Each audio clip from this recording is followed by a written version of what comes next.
আমি মনে করি, আমার মতো আর অনেকেই হয়তো আছেন যারা মনে করেন যে গণতন্ত্র ছাড়া এই দেশের সামনে আর কোনো বিকল্প নাই, এবং গণতন্ত্রহীন একটা দেশের মধ্যে সব ধরনের অপশক্তি মাথাচাড়া দিয়ে ওঠে।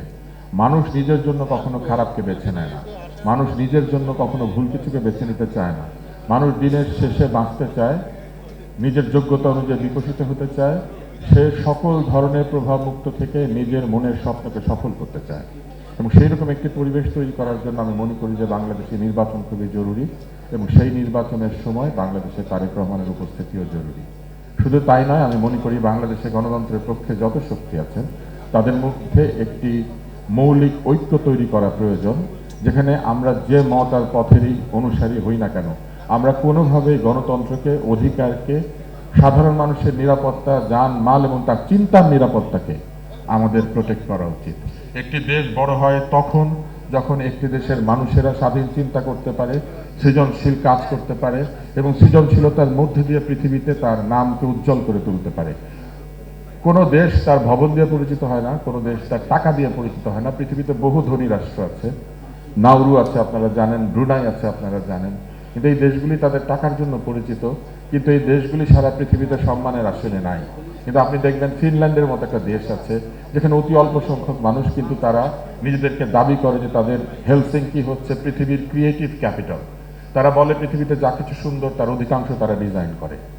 আমি মনে করি বাংলাদেশের এই সম্ভাবনা আছে, যে দেশে 17 কোটি মানুষ, 18 কোটি মানুষ কিংবা 20 কোটি, আমরা তো আদমশুমারিতেও মিথ্যা কথা বলেছি। এই মিথ্যা সংস্কৃতি থেকে বের হয়ে এসে আমাদের সত্যের সংস্কৃতিকে দাঁড় করাতে হবে।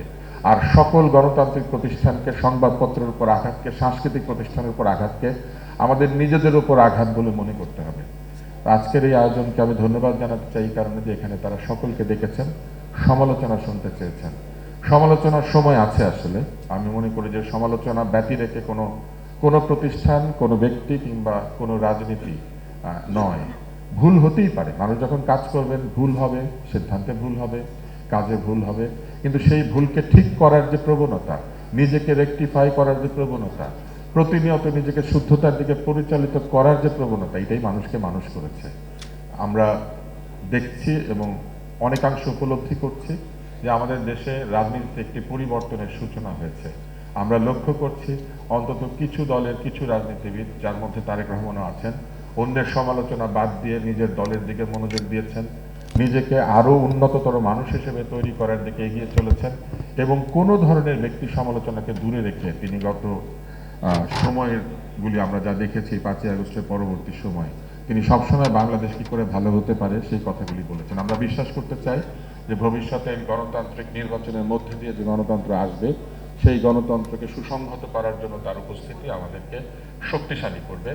তিনি দিক নির্দেশনা দিবেন, তিনি আমাদেরকে জানাবেন তার পরিকল্পনাকে, এবং জনগণ যেহেতু নিজের ভালো বোঝে, জনগণ তার স্বাধীন সিদ্ধান্তে, ভালো সিদ্ধান্তগুলোর পেছনে দাঁড়াবে। কোথাও ভুল হলে সেটা সমালোচনা করবে, এবং কোথাও যদি সাহায্য প্রয়োজন হয় দলমত নির্বিশেষে ভালো কাজের পেছনে দাঁড়াবে। আপনাদের সবাইকে অনেক ধন্যবাদ।